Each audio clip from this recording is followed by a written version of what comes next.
오늘 이 부활 주일 예배에 참석하신 성도님과 가정 위에 부활하신 주님의 은총이 함께 하시기를 축복합니다.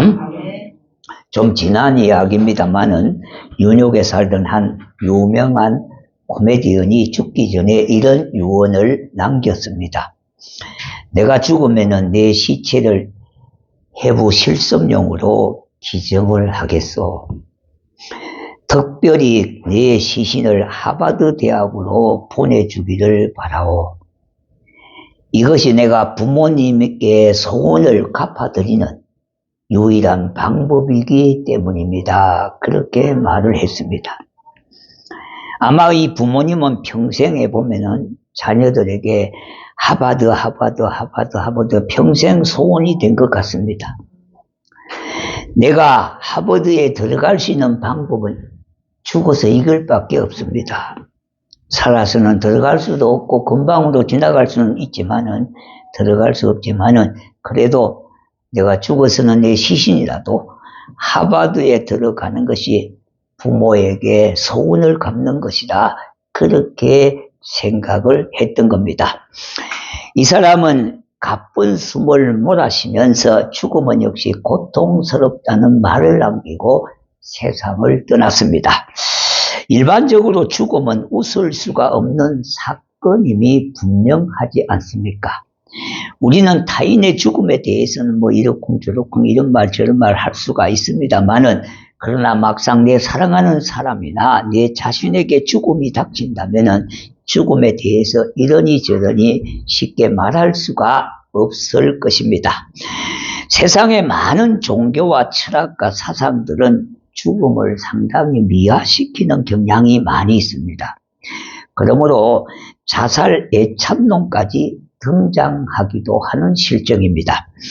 죽음을 미화시키는 이런 인간들이 죽음에서 도피하고 싶은 인간 본능의 한 표현일 수도 있습니다. 죽음은 필연적이며 살아있는 자와 죽은 자를 분리시키기 때문에요. 이별의 아픔도 있고 고통도 있고 슬픔도 있고 참 눈물도 있게 되는 겁니다. 그러나 성경은요, 이 죽음에 대해서 전혀 미화시키지 않습니다. 기독교는 부활의 종교이기 때문입니다. 정통적인 신학자는 아닙니다만은 영국의 신학자 루이스라고 하는 분이 있습니다. 이분은요, 신학자요, 문학가요, 철학자입니다. 자, 이분이 이런 말을 남겼어요.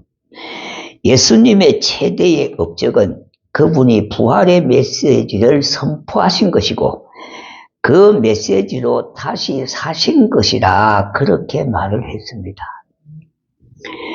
지금의 삶이 우리를 좌절과 어두움과 절망으로 몰아넣더라도 주께서 부활과 생명으로 다가오심을 믿어야 하는 겁니다. 주님께서는 무덤 저 건너편에 놀라운 소망을 우리에게 약속하신 바 있습니다. 뿐만 아니라 부활의 능력으로 지금 이 순간에도 내 삶을 치유하시고 나를 새롭게 하기를 원하시고 계신다 이 말씀입니다. 문제는 이것을 내가 잘 믿지 못한다고 하는 이 불신앙에 있습니다. 죽음의 극복은요, 불로초를 먹는다고 줄기세포를 쏜다고 그렇게 생명을 연장시키는 것이 아니라 오직 예수님의 부활을 믿음으로 가능하다는 말씀이에요. 기독교의 특성은요, 영원 불멸이 있는 것이 아니고 부활에 있습니다. 기독교는 부활로 인하여 모든 종교나 사상을 뛰어넘습니다. 오늘 이 본문에는 보니까 새벽 미명에 막달라 마리아와 다른 마리아가 예수님의 무덤을 찾아갔으나 그들이 발견한 무덤은 빈 무덤이었습니다. 빈 무덤은 예수님이 무엇을 했느냐를 보여준 것이 아니라 예수님이 누구시냐를 말해주는 것이고 예수님이 어떤 분이신 것을 우리에게 보여주는 것입니다. 그런 빈 무덤은 무엇을 보여주는 증거들입니까? 구체적으로 말씀드린다면은 첫 번째는요, 예수님이 하나님의 아들이심을 증거하고 있습니다. 로마서 1장 3절과 4절에 보니 그의 아들에 관하여 말하면 육신으로는 다윗의 혈통에서 나셨고 성결의 영으로는 죽은 자들 가운데서 부활하사 능력으로 하나님의 아들로 선포되셨으니 곧 우리 주 예수 그리스도시라 그렇게 말씀하고 있습니다. 우리가 예수님의 빈 무덤을 보게 되면요, 오직 하나의 고백이 나오게 되어지는데 예수님은 진실로 하나님의 아들이십니다. 이런 고백이 나오게 될 수밖에 없습니다. 동서고금을 막론하고 세상 사람들은 큰 무덤을 자랑하고 신성시하고 있는 것입니다. 이걸 당연히 여기고 있습니다. 불교에서는요, 석가모니의 무덤을 자랑하고 있습니다. 그 당시 공자의 문은 노나라, 지금 중국이죠. 공림이라고 하는 지역에 공원화되어 있습니다. 그래서 석가모니는 지금에야 좀 제가 말씀을 좀 잘못 드렸네요. 공자의 무덤을 말했네요. 자, 그러면은 석가모니의 무덤은 지금 예전에는 인도 땅인데 지금은 네팔 땅이었습니다. 히말라야 산맥에 근거해서 그 국경 지역에 석가모니의 출생지가 있습니다. 그런데 거기에 묘가 있는데요. 그 묘는 여러 공문화가 되어져서 지금도 이치하고 있습니다. 그런데 그 묘는요, 상당히, 물론 뭐 악릉만큼 크지는 않습니다만, 그야 작은 언덕만큼 큰 묘가 지금도 자리 잡고 있습니다. 그래서 그것을 상당히 무덤을 자랑하고 있습니다. 유교에서의 공자의 무덤도 자랑하고 있어요. 그래서 공자의 무덤도 지금 그 후손들까지 계속 거기에 공헌화되어져 가지고 지금도 공자의 무덤은 당당히 있습니다. 물론 석가모니 무덤보다는 공자의 무덤이 좀 적습니다만은 그래도 큰 넓은 면적을 차지하면서 후손들까지 거기에 함께 있기 때문에 우리나라로 말하면 도시만에 공원이 크게 되어 있는데 거기에 자리 잡고 있습니다. 조선왕조 518년 동안요, 왕이 27명이 있었습니다. 그런데 하나같이 무덤이 다 큽니다. 그래서 능을 이루고 있습니다. 강원도 우리가 고성에 가면은요, 대순진리의 도장이 있지 않습니까? 그 안에 보면은 의의 심판자라고 하는 교주 상제님의 무덤이 있습니다. 무덤이 이렇게 쳐다볼 만큼 큰 무덤이 자리 잡고 있습니다. 신라시대의 왕들의 무덤과 같이 큰 앙릉이 자리 잡고 있습니다. 다시 말하면 그 무덤은 상당히 으리으리하고 굉장히 큰 앙릉과 같은 무덤이었습니다. 그런데 기독교는 빈 무덤밖에 없습니다. 오늘 이 본문 6절에 보니까 그가 여기 계시지 않고 그가 말씀을 하시던 대로 살아나셨느니라. 와서 그가 누웠던 것을 보라, 그렇게 말씀했습니다. 그러므로 세상 사람들은요, 건세가 높고 자기의 힘이 있는 권력자들은 하나같이 무덤을 크게 만들었습니다. 일반적인 종교의 그런 교주들은 무덤을 크게 만들었어요. 그런데 기독교의 자랑은 바로 여기 빈 무덤이 자랑입니다. 무덤이 큰 것이 자랑이 아니라 비어있는 무덤이 자랑거리다 이 말입니다. 이 빈 무덤은 우리 기독교의 크나큰 자랑이요, 확실한 예수님이 부활의 주가 되심을 알려주고 있는 겁니다. 그렇기 때문에 단지 빈 무덤 이상의 이야기가 되어지는 거예요.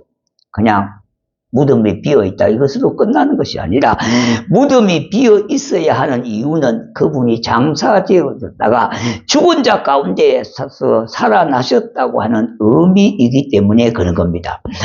예수님은 무덤을 비웠었을 뿐만 아니라 개인적으로 누가복음 24장 34절에 살아나셔서 시몬에게 보이셨으며 했습니다. 또한 무리 가운데 나타나셨으며 마태복음 8장 9절에 보니까 예수께서 그들을 만나 이르시되 평안하냐 하시니 여자들이 나아가 그 발을 붙잡고 경배했다고 했습니다. 그의 고린도전서 15장 3절과 7절에 보니까 그 후에 야고보에게 보이셨으며 그 후에 또한 모든 사도에게와 만삭되지 못하여 난 자 같은 자기에게도 바울에게도 보이셨다고 그렇게 말씀하고 있습니다. 이처럼 예수님이 죽은 자 가운데서 부활하신 것은 그가 마태복음 12장 38절과 40절에서 가라지 비유를 하시면서요. 세상 끝날에 알곡과 가라지를 거두는 때가 올 것인데 그때가 세상 끝이라고 하셨습니다. 그리고 마태복음 16장 1절과 4절에 보니까 악한 세대의 표적을 구한다고 하시면서 너희가 날씨는 분별할 줄 알거니와 시대의 표적을 분별할 수 없느냐고 질타하시는 장면이 나옵니다. 이미 말씀하신 예언된 말씀에 의하여 죽은 자 가운데서 부활하신 예수님만이 하나님의 아들이요 인류 구원의 소망이요 영원한 심판자가 되시고 재림주가 되실 것을 말씀하신 대로 이루어졌다는 말씀이에요. 두 번째는요, 예수님이 구약에서 약속하신 메시아임을 증거하고 있습니다. 하나님께서 여러 선지자를 통해서요 약속해 주신 메시아를 유대 땅에 보내주셨습니다. 그러나 그들은 예수님을 영접하지 아니하고 십자가에 못 박아 죽었던 겁니다. 그런데 하나님은 그를 살리심으로 믿을 만한 증거를 보여주셨어요. 사도행전 17장 31절에 이에 그를 죽은 자 가운데서 다시 살리신 것으로 모든 사람에게 믿을 만한 증거를 주셨다고 했습니다. 그것은 주님이 부활하심으로 인하여 빈 무덤이 증거하고 있다는 말입니다. 이 무덤은 우리에게도 그래도 믿지 않겠느냐고 하는 메시지를 보여주는 것입니다. 그래도 예수가 구원자요 영원한 생명을 주시는 우리에게 영생을 허락하시는 그분이요. 그분이 바로 재림주요 심판주가 되심을 너희들이 그래도 믿지 않겠느냐. 그가 하나님의 아들됨을 그래도 너희는 믿지 않겠느냐. 그 말씀을 우리에게 던져주고 있습니다. 빈 무덤을 남긴 예수님은요. 마태복음 1장 21절에 아들을 낳으리니 이름을 예수라 하라. 이는 그가 자기 백성을 그들의 죄에서 구원할 자이심이니라 그렇게 말씀하고 있지 않습니까? 이 말은 예수님께서 메시아 되신 것과 맥을 같이 하고 있습니다. 일명이요. 그런데 인류의 구세주가 무덤에 갇혀 있을 수가 없는 것 아닙니까? 그러므로 사망 권세 이기시고 부활하심으로 인하여 구세주가 되신 겁니다. 그리고 로마서 4장 25절에 보니까 예수는요, 우리가 범죄한 것 때문에 내어줌이 되고 또한 우리를 어렵다 하심으로 인하여 그분은 살아나셨느니라 그렇게 말씀하고 있습니다. 바로 예수님께서 생명의 주인이신 것을 보여준 것입니다. 이와 같이 예수 그리스도는 생명의 주가 되십니다. 생명 자체이기 때문에 무덤에 장사되었어도 다시 부활하게 되신 겁니다. 죽은 씨앗은요, 땅에 묻히면 묻힐수록 시간 지나면 다 썩어집니다. 그러나 그 속에 생명에 있는 씨는요, 땅에 묻히면 썩지 아니하고 싹이 나게 됩니다. 무정란은 이미 닭이 품고 있어도요, 결국은 무정란은 썩고 마는 겁니다. 그러나 유정란은 품고 있으면 생명이 탄생하게 되는 겁니다.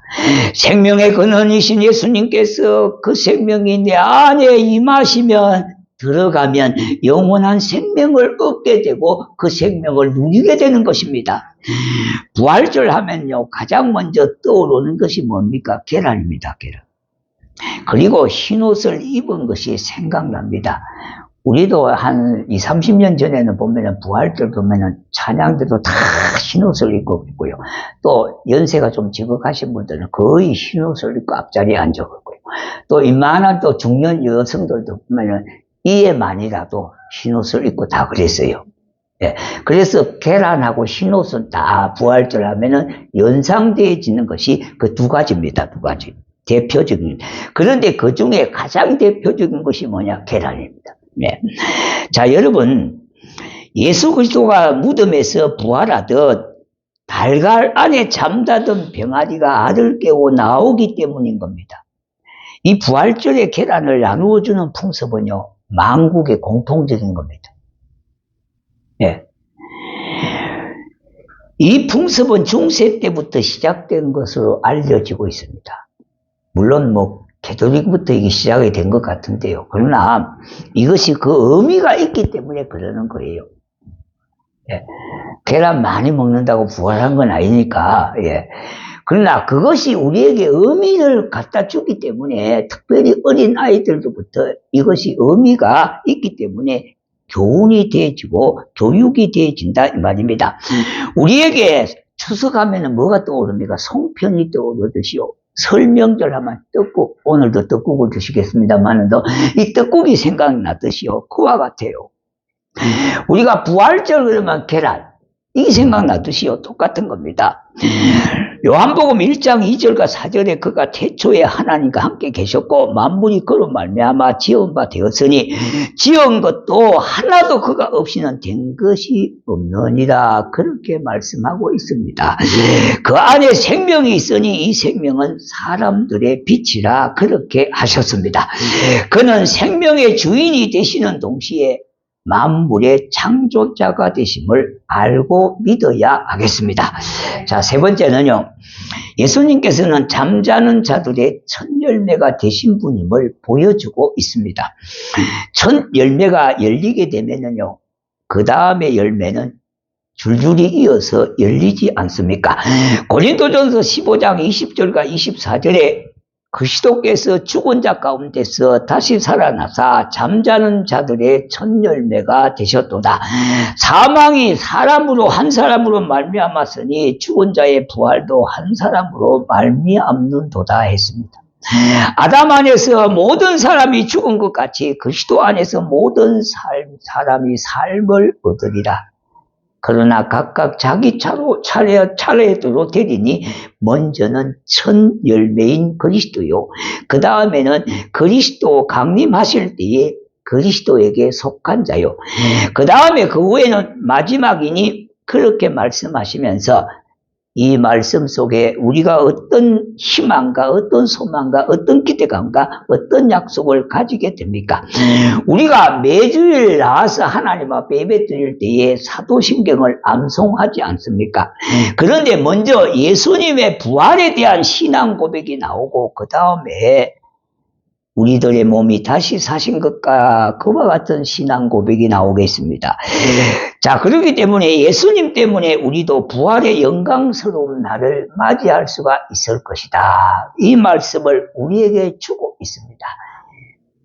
네 번째는요, 빈 무덤의 십자가는 우리에게 전도의 사명을 일깨워주고 있습니다. 자, 오늘 이 본문 6절과 8절에 보니까 천사가 와서 그의 누웠던 것을 보라. 또 빨리 가서 그의 제자들에게 이르시되 그가 죽은 자 가운데서 살아나셨다. 그렇게 말씀했습니다.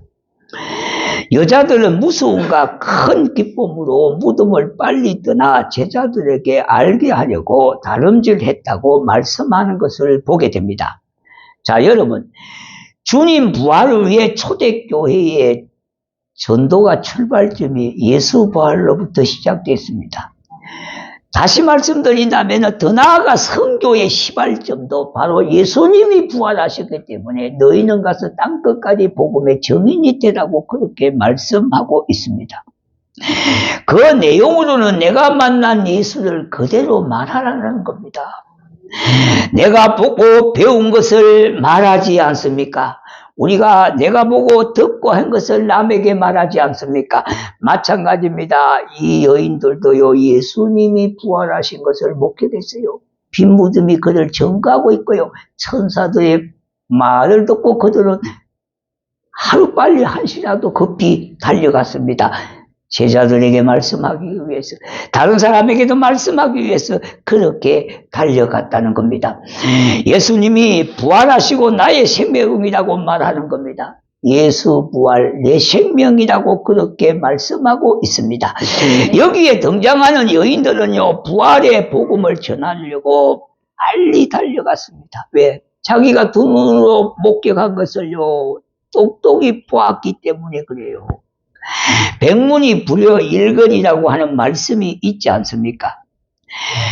그 말씀이 있듯이요, 이 여인들이 천사가 들려주는 대로 빈 무덤을 보고 예수가 여기에 계시지 아니한다고 하는 사실을 다른 이들에게 전하는 명령을 즉시 뭡니까? 실천하셨다는 겁니다. 천사가 너희들은 보았느냐? 그러면 믿고 가서 전해라는 겁니다. 우리가 이제 오늘 오후 예배 시간에 전에 당겨서 하겠습니다만은 여기서 기도하고나 저도 출발할 겁니다. 왜냐하면은 제가 이 현장을 제가 제일 잘 알고 있어요. 어디가 몇 호, 이거 다 잘 알고 있거든요. 그래서 제가 현장 지휘를 할 테니까 여러분들이 다 가셔서 오늘 예배하는 마음으로 그렇게 계란을 돌리는 겁니다. 나누는 겁니다. 아시겠죠? 오늘 여기 나왔잖아요. 너희들이 보았느냐, 빈 무덤. 그러면 가서 전하라는 겁니다. 그러니까 우리가 직접 못 전하니까 계란이라도 간접적인 방법이라도 계란을 가면 그래도 교회에서 갖다 줬다고 알고 있거든. 예. 부활절이네 또 이렇게 알고 있어요. 아는 사람은. 예. 아주 모르는 사람은 모르겠습니다만 거의 알고 있다 이 말입니다. 자, 그래서 내가 만나고 보았던 예수님, 내가 말하지 않을 수가 어디 있겠습니까? 내가 보았으니까 가서 너희들을 믿고 가서 전해라는 겁니다. 사랑하는 성도 여러분, 십자가의 의미를 알고 빈 무덤에 예수님이 계시지 아니하시는 이 예수, 빈 무덤이 우리 기독교의 자랑 아닙니까? 예수님은 무덤에 머물지 아니하셨다고 하는 사실, 이 사실을 전하는 겁니다. 왜냐하니까 예수님의 부활이 나의 부활이요 나의 생명이기 때문입니다. 나를 위하여 죽어주시고 나를 위하여 살아나신 예수님을 전하는 것입니다. 이 사실을 다른 사람에게 말하라는 겁니다. 이것이 하나님의 명령이기도 해요. 그러므로 우리 모두 부활의 주님께 영광을 돌리는 사랑하는 주의 백성이 되시기를, 성도가 되시기를 주의 이름으로 축복합니다. 너희는 이 사실을 믿느냐? 그렇다면 지금 살아나셨어. 무덤에 계시지 않은 예수를 눈으로 보았느냐? 그렇다면 가서 믿고 전하라는 겁니다. 예, 우리가 이 사명을 받은 자입니다. 이 땅 위에 사는 날까지 우리는 복음의 사실, 예, 우리 믿는 모든 분들은 하나님 안에서 성도라 그러고 일꾼이라고 그럽니다. 예, 하나님의 일을 하는 사람이 일꾼이에요. 이것은 목사나 전도사님만 아니에요. 장로님만 되는 게 아니에요. 모든 하나님의 백성은 큰 넓은 의미로 일꾼입니다. 예, 이 일꾼의 사명을 우리가 잘 감당하시면서 기도하는 마음으로, 예배드리는 마음으로 우리가 꼭꼭 전달할 수 있도록 그렇게 해주시기를 부탁드립니다. 찬양하겠습니다.